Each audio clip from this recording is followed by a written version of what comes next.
And now, let's talk about the regen bodies. Okay, now, first of all, I have to say that Jesus said, and the Bible tells us, that in John 14:12, that everything that Jesus did, we will be able to do the same things and more. And what are some things that Jesus did? If you can look at all the miracles, read all the miracles in the four Gospels, and they will show you exactly what Jesus can do.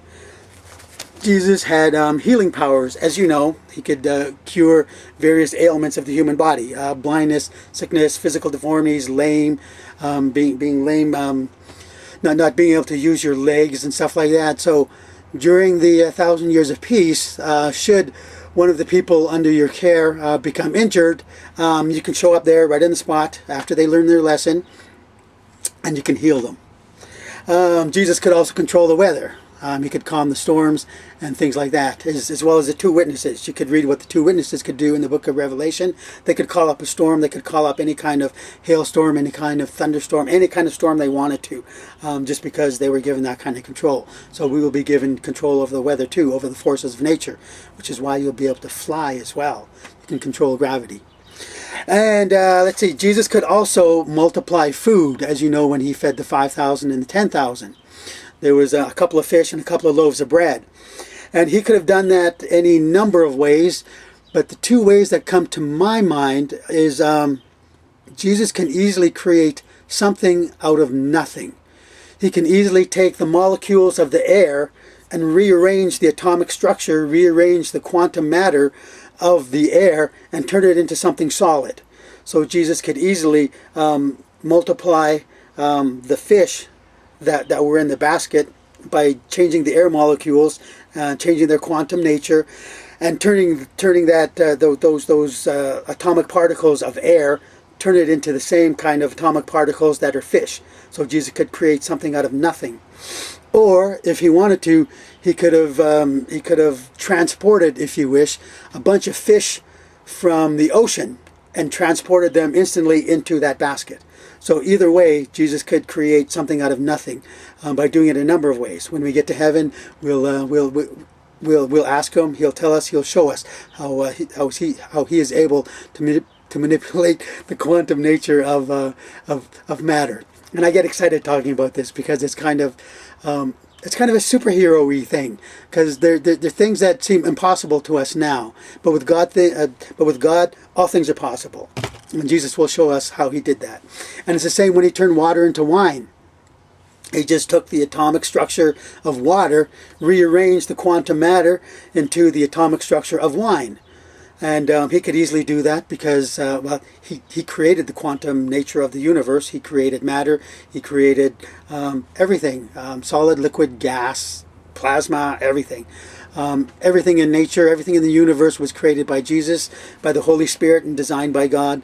And he will show us how that we too can manipulate matter, so that we can change water into wine, or so that we also can command water to be solid under our feet. So if we wanted to take a stroll across a lake, we can easily do that. Wherever we step, we'll just tell the water to become cease being a liquid and become a solid for that moment that it's on. So you could even go surfing with just your feet on these high ocean waves. I'm sure the Bible also tells us that everything that Jesus did was written down, but he also did a lot more. If everything were written down that Jesus did during his ministry with his apostles, if all that were written down, the world wouldn't have enough books. So I'm sure Jesus did a whole lot more with controlling nature and just having fun with nature. And I'm sure he showed his apostles a lot more miracles than are recorded, because it says that.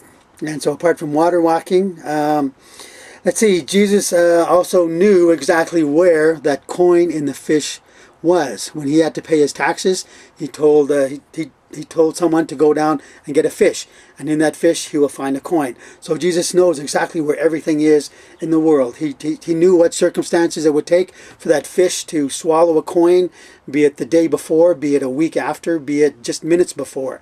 Jesus knew that at some point somebody was going to toss a coin into the ocean, or into the water, and that fish would swallow it. So either Jesus commanded the fish to swallow that coin and just be on the shore in order to be picked up, in order to get it. Either way, Jesus knows everything, and we too will be able to do that too. We'll know what's going on with the little things around the world, and with the little things around the people that we're in charge of during our millennial reign with our Lord. Jesus could also raise from the dead. So it could be that someone under your care during the 1,000 years of peace, they might end up dying. And it might not be their time to die. The Lord may not want their souls to go to heaven just yet. So they will learn their lesson, and the people around them will learn their lesson about flirting with death. But you will show up just in time to be able to raise them from the dead.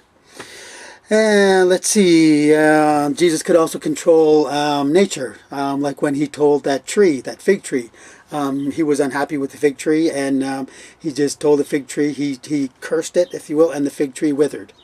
So we'll be able to control nature like that too, but we won't be doing it in a destructive way. I'm sure it'll be in that particular sense. It'll be kind of opposite. We'll see a plant that could be doing a lot better as it blooms, as it grows, and so we'll just tell it, okay, now become full, and this plant will grow. What else? Oh yes, and the other thing that we will be doing, and this is where the superhero thing comes in mind. Because we will have control over the forces of nature, because we can fly, if you wanted to, you could lose your glow, or you could diminish your glow, you could get rid of your glow and just take on the form of a natural human being, so that you could be in disguise. If you wanted to, you could go work amongst the natural people, amongst Adam and Eve's natural bloodline as they grow throughout the 1,000 years of peace. So if you wanted to, you could get a regular job amongst them, and just keep them safe, so that if you saw something that was going to happen, that was going to cause harm or destruction, or if you saw somebody that was in danger, you could easily transform yourself from a non-glowing state to a glowing state, because Jesus showed us that he could do that after he was resurrected. When he was walking down the road to Emmaus, he took away his natural glow that he had, and he took on the appearance of somebody else. So because his disciples that he was walking with and talking with, they didn't recognize him. So because Jesus could do that, and how he did that, whether or not he clouded their minds so they didn't recognize him, or whether or not he took on a completely different appearance, we don't know. Again, Jesus will tell us. But he did it, so we'll be able to do it too. So if you want, for a while, you can live amongst the regular natural human beings and look just like one of them. And they won't know that you're a servant of God. They won't know you're a child of God unless you tell them. But if they ever become in danger, you could run into a phone booth, metaphorically, or you could run into a broom closet and change into your glorified servant of God persona, and go rescue them and save the day, and things like that. So because we'll have our regenerated bodies, we will be that much higher than the natural people. And because of that, I'll get back to the superhero thing in a sec. But you out there who love to dance, who love to act, who love to write, the arts will still be there. And the arts will still be available to you. But I can only say that when you create a dance, or when you create a play, when there's any kind of physical choreography, you'll be able to do so much than what you can do. You'll be able to do so much more than what you can do now. When you're doing a dance, you can not only dance and jump and things like that, but you can also incorporate flying into it too. And not only flying, but you can also incorporate going in and out of the spirit realm. So you could turn invisible and appear somewhere else, or you could be semi-transparent and almost ghost-like as part of your dance routine, with all these people and all these choreographed movements that you can all have together and put on a display of some beautiful kind of dance moves that you will be creating, for those of you that want to do that. And yes, there will still be plays going on, and there will still be people making movies, although movies and plays, the themes of them will be so much different than they are now. And also, when it comes to Olympic style games, there's going to be there's still going to be those kind of games where people are pushing their their maximum physical capacity to the utmost, like they do in the Olympics, there will be a branch that is just for the natural human beings, the flesh and blood people.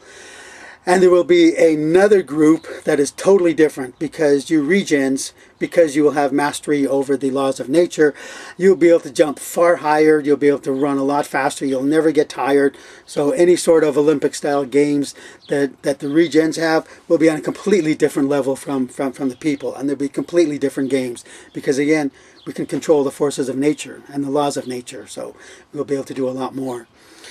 And lastly, these whole superhero things will come in handy, because as you know, at the end of the 1,000 years of peace, Satan is going to be let loose.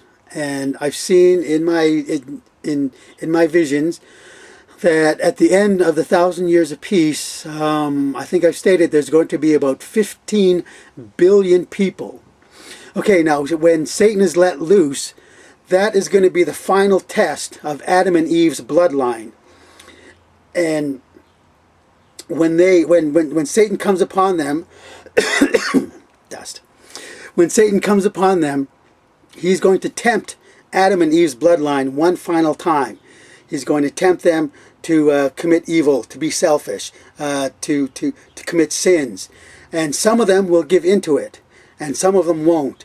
The ones that do not give in to Satan will be the ones that will continue on for the rest of forever. They'll get to eat from the tree of life, drink from the river of life, and they'll just become immortal. They'll have flesh and blood, but they will become immortal, the way that Adam and Eve would have been had they not given in to Satan in the first place.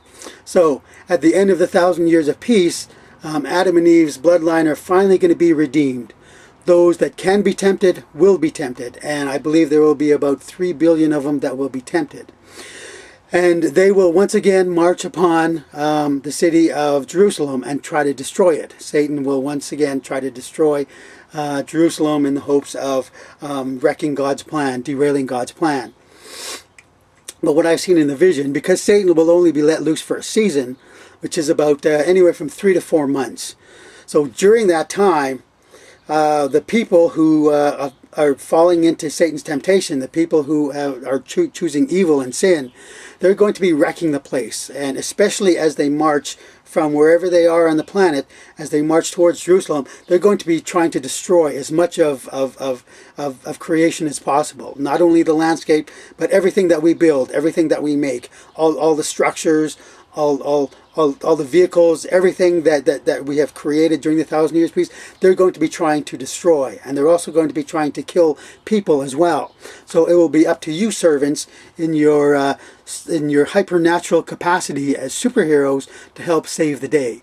So at the end of the 1,000 years of peace, you're going to be really put to the test, and you're going to be saving the day and being basically one of God's superheroes. You're going to be saving lives. You're going to be saving the destruction of property, all because you have regenerated bodies, and because you can do so much more, and because you've been put into a position of authority.